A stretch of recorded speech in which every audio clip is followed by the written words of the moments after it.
Nós sabemos como a palavra de São Francisco já teve maravilhosa eficácia em diversas situações. Hoje veremos como ele expulsava demônios e amaldiçoava animais. Gostou desse tema? Então já curte esse vídeo e vamos estudar as fontes franciscanas.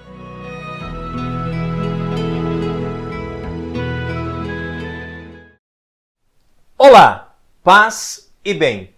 Muitas pessoas pintam a imagem de São Francisco de Assis como se ele fosse um curupira defensor das florestas e dos animais. Ou pior ainda, fazem dele um efeminado cantando pelos bosques e saltitando como uma gazela.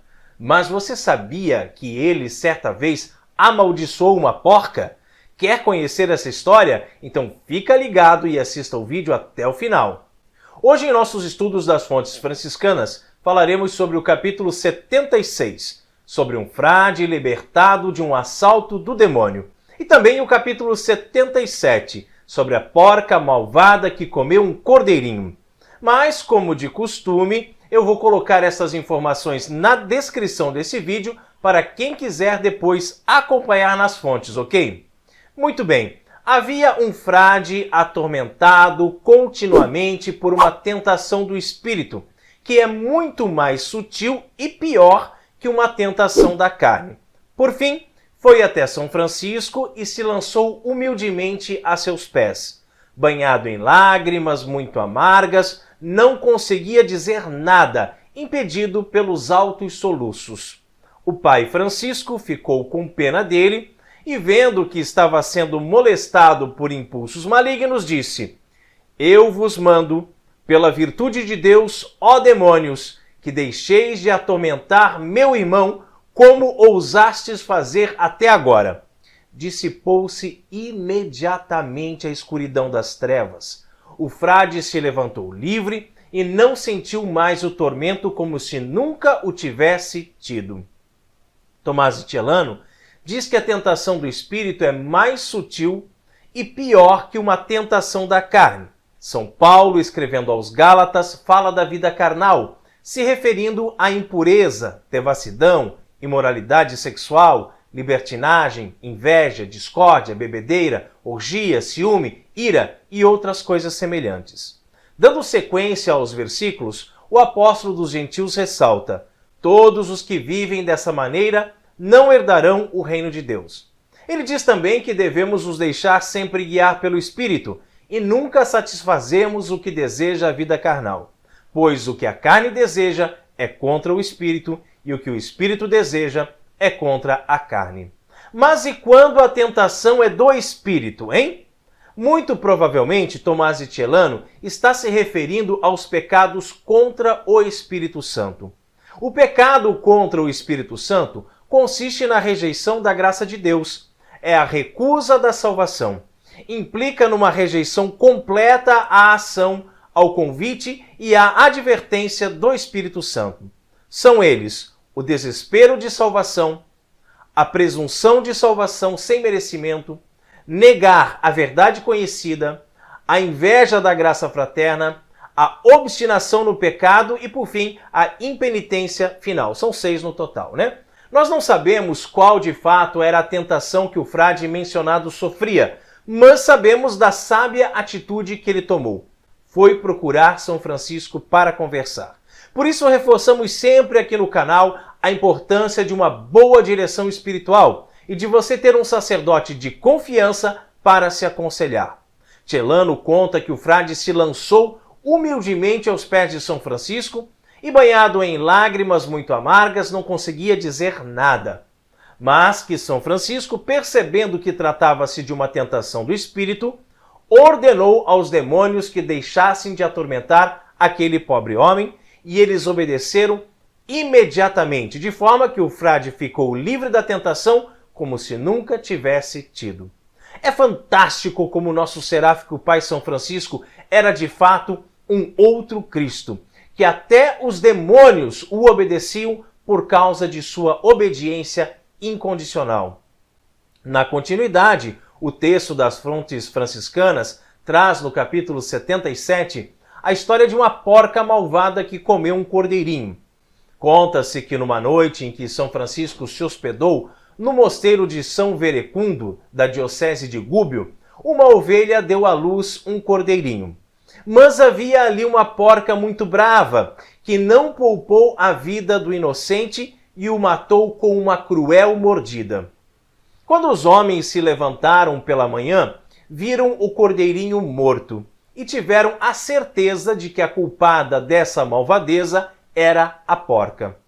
Quando São Francisco de Assis soube disso, ficou muito comovido, lembrando-se de um outro cordeiro, e chorou o cordeirinho morto, dizendo diante de todos: ó irmão cordeirinho, animal inocente, que sempre nos recordas uma coisa importante para os homens. Amaldiçoada seja a cruel que te matou, e que nem homem nem animal comam nada dela. Incrível! A porca malvada começou logo a ficar doente, passou 3 dias de tormento e acabou morrendo por castigo. Foi jogada no monte de lixo do mosteiro, onde ficou por muito tempo, seca como uma tábua, sem servir de alimento para nenhum esfomeado. Embora São Francisco de Assis tenha se comovido com a morte do cordeirinho, ele o fez porque lembrou de Cristo, o Cordeiro de Deus, e não porque ele era um fanático pelos animais, como querem nos fazer crer os ecologinoides pseudo-devotos de São Francisco de Assis, que o enaltecem como patrono da ecologia em detrimento dos homens. Se ele fosse este defensor ferrenho dos animais, como afirmam os esquerdistas melancia, verdes por fora, mas vermelhos por dentro, ele não teria amaldiçoado a porca, não é mesmo? Mas podemos ver, justamente no cordeirinho, a imagem de tantos bebês inocentes que são arrancados do ventre de suas mães e sacrificados no altar de Satanás pela terrível porca da ideologia feminista, não é mesmo? Nós estamos estudando hoje a compreensão que São Francisco de Assis teve das Sagradas Escrituras e do valor de suas palavras. Recordamos também de certa vez em que o santo ordenou e os espíritos malignos que perturbavam o pobre frade foram embora. E de uma outra situação em que nosso seráfico pai amaldiçoou uma porca que matou um inocente cordeirinho e com isso ela acabou definhando. Essas duas passagens me fazem lembrar de nosso Senhor Jesus Cristo. Jesus que expulsou os demônios e fez com que aquela legião deixasse os pobres homens que andavam pelo cemitério. E Jesus que amaldiçoou a figueira que não deu frutos e secou. É o poder da palavra. Por isso devemos cuidar com as palavras, devemos cuidar com o que dizemos. A palavra dita nunca retorna, e a palavra maldita, por mais que nos arrependamos de dizê-la, por mais que peçamos perdão, ela vai ficar ressoando no universo e no coração humano por todos os séculos. E nós vamos ter que prestar conta delas, hein? De cada palavra. Devemos abençoar sempre. Abençoar até mesmo os nossos inimigos. Abençoar quem nos ofende, quem não nos compreende. Abençoar e não amaldiçoar. A palavra de maldição tem um efeito profundo na vida da pessoa que a recebe. Pode influenciar, sim, a vida de uma pessoa. Pode abalar o seu psicológico. Palavras que dizemos às crianças, por exemplo, podem moldar o seu caráter e influenciar na formação dessa criança, até mesmo determinar quem ela vai ser. Há muito tempo, quando eu ainda lecionava, certo dia na escola, quando eu estava entregando as provas que os alunos iriam realizar, um aluno me disse: professor, espero pelo menos tirar um 7 nessa prova. E eu disse a ele: 7 não, você vai tirar um 10. E ele tirou mesmo um 10. Depois ele me agradeceu dizendo: professor, o senhor disse que eu ia tirar 10 e eu tirei mesmo. Ele estava assim, né? Eufórico. Claro, tirou porque acreditou. A palavra tem poder, mas precisamos acreditar na palavra.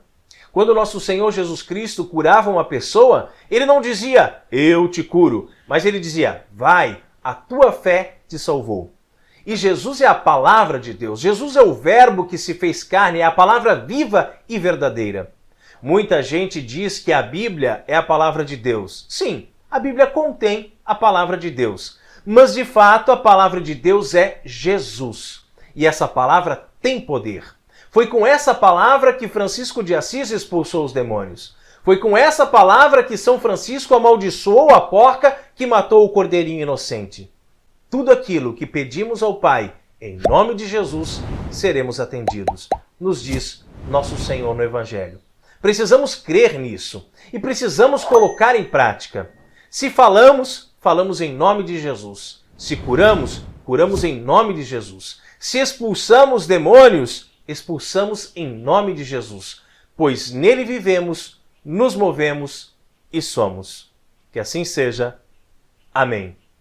Paz e bem. E você acredita no poder da palavra? Escreva aqui nos comentários, vamos conversar um pouco mais sobre isso, ok?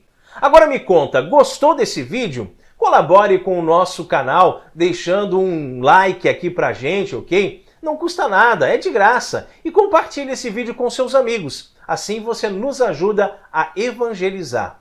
Quinta-feira que vem tem uma nova reflexão sobre a vida de São Francisco de Assis aqui no canal ao meio-dia. Você não vai querer perder, né? Então, se ainda não é inscrito em nosso canal, inscreva-se agora. É de graça, ajuda muito o canal a crescer. Não esqueça também de clicar no sininho para receber todas as nossas atualizações. Assim, você não nos perde de vista e não perde nenhum dos nossos conteúdos. Nós temos vídeos diários aqui no canal, sempre ao meio-dia, além de mais de 100 novenas. E seja um sócio evangelizador. Envie um Pix para nós de qualquer valor. A chave Pix está aqui embaixo na descrição do vídeo. Muito obrigado a você que nos ajuda todos os meses com orações e doações. Deus abençoe, paz e bem.